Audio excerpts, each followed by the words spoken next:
Hello everyone, आप सभी का बहुत बहुत स्वागत है हमारे यूट्यूब चैनल होम एजुकेशन में। तो डियर स्टूडेंट, आज हम बताएंगे क्लास 10th का जो है रसायन शास्त्र है, दूसरा अध्याय यानी कि अध्ययन 2 है, चैप्टर 2 है अम्ल, क्षारक एवं लवण। इसके बारे में हम इस वीडियो में बताएंगे। अम्ल किसे कहते हैं, अम्ल के क्या गुण होते हैं, क्षार किसे कहते हैं और लवण किसे कहते हैं, यही हम इस वीडियो में बताएंगे। तो अभी तक आपने हमारे चैनल को सब्सक्राइब नहीं किया है तो हमारे चैनल को लाइक कमेंट शेयर सब्सक्राइब जरूर कर लीजिएगा। तो चलिए हम बताते हैं। यहाँ पे लिखा है, आपने पिछले कक्षाओं में अध्ययन किया होगा कि भोजन का खट्टा एवं कड़वा स्वाद भोजन में विद्यमान क्रमशः अम्ल एवं क्षार के कारण होता है। देखिए, भोजन में अगर खट्टा हो तो अम्ल के कारण और कड़वा हो तो क्षार के कारण। ठीक है, तो सबसे पहले हम देख लेते हैं अम्ल किसे कहते हैं। ठीक है, अम्ल किसे कहते हैं और क्षारक किसे कहते हैं। ठीक है, इसका जो सिंपल सा डिफिनीशन है वो देख लेते हैं पहले, उसके बाद से आगे और पढ़ेंगे।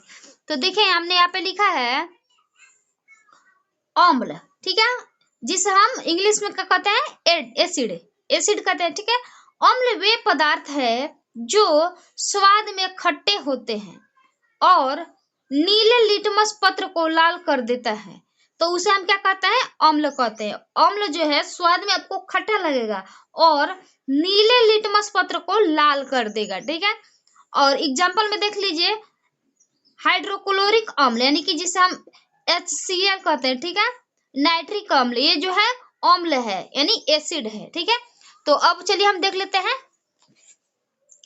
अब कह रहा है क्षारक के बारे में, क्षारक किसे कहते हैं, तो देख लेते हैं क्षारक किसे कहते हैं। तो जो देखिए यहाँ पे भस्म या क्षारक, भस्म भी कह सकते हैं, क्षारक भी कह सकते हैं।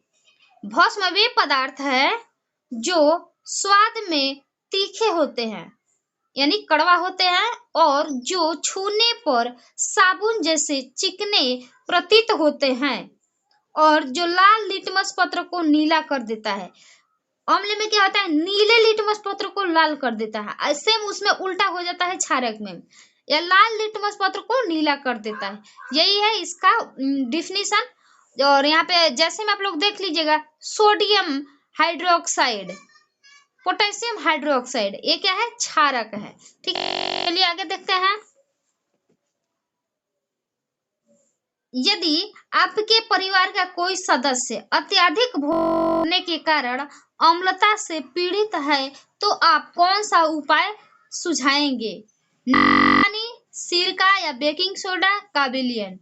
देखिए, इसमें से आप कौन सा जो है उपाय सुझाएंगे, नींबू पानी, सिरका या बेकिंग सोडा। ठीक है, अब थोड़ा सा आप लोग पढ़ लीजिएगा। अब चलिए हम बढ़ते हैं, उतना कुछ खास नहीं है इसलिए आप लोग इस चैप्टर को जो है पढ़ लीजिएगा। तो चलिए, अब आपको पढ़ने को मिलेगा सूचक। सूचक किसे कहते हैं। ठीक है, ऐसे पदार्थ जो अपने रंगों या गंधों में परिवर्तन लाकर किसी पदार्थ के अम्लीय, क्षारीय या उदासीन होने की सूचना देते हैं, सूचक कहलाते हैं। ठीक है, सूचक जो है दो प्रकार के होते हैं, कौन कौन होते हैं, रंगीय सूचक, इसे हम थोड़ा सा इसका डिफिनेशन जान लेते हैं। या अपने रंगों में परिवर्तन लाकर किसी पदार्थ के अम्लीय, क्षारीय या उदासीन होने की सूचना देता है, रंगीय क्षारक कहते हैं। ठीक है, और यह देख लीजिए, जैसे में है लिटमस पत्र, मिथाइल ऑरेंज। ठीक है, उसके बाद से गंधीय सूचक, यह आप अपने रंगों में परिवर्तन लाकर किसी पदार्थ के अम्लीय, क्षारीय या उदासीन होने की सूचना देता है। ठीक है, तो एग्जाम्पल में देख लीजिए, प्याज, लौंग का तेल। उसके बाद से आपको जो पढ़ने को मिलेगा, हारेनियस के अनुसार अम्ल और भस्म की परिभाषा। ठीक है, तो ये जो है परिभाषा है, एक बार थोड़ा सा देखा देते हैं।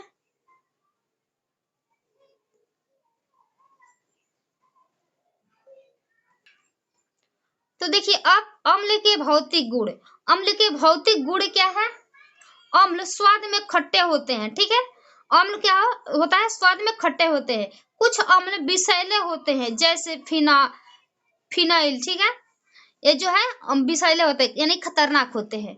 अम्ल के रासायनिक गुण, ये हो गया भौतिक गुण 2, और अम्ल के रासायनिक गुण देख लेते हैं। धातुओं से अभिक्रिया, धातुएं तनु तनु अम्ल से अभिक्रिया कर हाइड्रोजन गैस मुक्त करती है। तो जैसे में देख लीजिएगा, धातुओं के कार्बोनेट से अभिक्रिया, अम्ल धातु के कार्बोनेट से अभिक्रिया कर कार्बन डाइऑक्साइड तथा जल बनाते हैं। उसके बाद से जो है तीसरा देख लेते हैं, धातुओं के बाइकार्बोनेट से अभिक्रिया, अम्ल धातुओं के कार्बोनेट से अभिक्रिया कर कार्बन डाइऑक्साइड गैस प्रदान करता है। अब देख लेते हैं भस्म के भौतिक गुण, वे स्वाद में तीखे होते हैं, यानी कि क्षार के भौतिक गुण, वे स्वाद में तीखे होते हैं। इनका जलीय विलयन छूने पर साबुन जैसे चिकने प्रतीत होते हैं। इनके जलीय विलयन छूने से क्या होता है, चिकनी प्रतीत होता है। अधिकांश भस्म रंगहीन होते हैं और अमोनिया हाइड्रोक्साइड को छोड़कर अन्य सभी रंगहीन होते हैं। चौथे नंबर में है, कुछ भस्म जल में घुलनशील होते हैं और कुछ अघुलनशील होते हैं। जल में घुलनशील भस्म को क्षार कहते हैं। तो देख लीजिए, कुछ जो है घुलनशील होते हैं और कुछ जो है अघुलनशील होते हैं। जल में घुलनशील भस्म को क्षार कहते हैं। जो जल में घुल जाता है भस्म, उसे हम क्षार कहते हैं। भस्म के रासायनिक गुण, वो था पहले हमने बताया भौतिक गुण, अब हम रासायनिक गुण बताते हैं, ठीक है। धातु से अभिक्रिया, भस्म कुछ धातुओं से अभिक्रिया कर हाइड्रोजन गैस मुक्त करता है। लिटमस पत्र से अभिक्रिया, ठीक है, लिटमस पत्र से अभिक्रिया, भस्म लाल लिटमस पत्र को नीला कर देता है, किंतु नीले लिटमस पत्र पर भस्म का कोई प्रभाव नहीं पड़ता है। और तीसरा जो है अमोनिया क्लोराइड से अभिक्रिया, जब भस्म को अमोनिया क्लोराइड के विलयन के साथ उबाला जाता है तो अमोनिया गैस उत्सर्जित होते हैं। चौथा है भस्म के साथ अभिक्रिया, ठीक है, भस्म FeCl3 के साथ अभिक्रिया कर फेरिक हाइड्रोक्साइड बनाता है।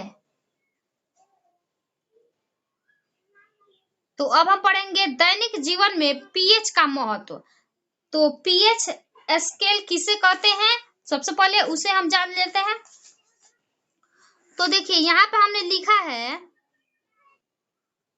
पीएच स्केल, सेरेंस नामक वैज्ञानिक ने तनु विलयनों के लिए एक स्केल बनाया, जिससे यह पता चलता है कि पीएच के किस मान के लिए कोई विलयन अम्लीय या भस्मीय या उदासीन है। इसी स्केल को पीएच स्केल कहा जाता है, ठीक है। तो देखिए, जब पीएच बराबर 7 तब विलयन उदासीन है, जब पीएच छोटा है, ठीक है, छोटा है 7 से तब अम्लीय है और बड़ा है उसे भस्मीय है, ठीक है। इसमें जो है प्रबल अम्ल वे अम्ल जो जल में घुल कर पूर्णतः आयनित होकर अधिक संख्या में H+ आयन प्रदान करते हैं, प्रबल अम्ल कहलाते हैं। इसका जो है, इसका जैसे में आप लोग देख लीजिएगा, दुर्बल अम्ल। अब पढ़ते हैं दुर्बल अम्ल, वे अम्ल जो जल में घुलकर आर्थिक रूप से आयनित होकर कम संख्या में H+ आयन प्रदान करते हैं, दुर्बल अम्ल कहलाता है। इसका जो है जैसे में देख लीजिएगा, कार्बोनिक अम्ल, एसिड। पांचवा है सांद्र अम्ल, जब विलयन में अम्ल की मात्रा अधिक रहती है तब उसे सांद्र अम्ल कहते हैं। छठवां है तनु अम्ल, जब विलयन में अम्ल की मात्रा अपेक्षाकृत कम रहती है तब उसे तनु अम्ल कहते हैं। तो अब है प्रबल भस्म, इसे हम कब पढ़ेंगे, कल, यानी अगले वीडियो में हम बताएंगे भस्म के बारे में, ठीक है। तो अभी फिर मिलता है अगले इंटरेस्टिंग वीडियो में, अगले वीडियो में।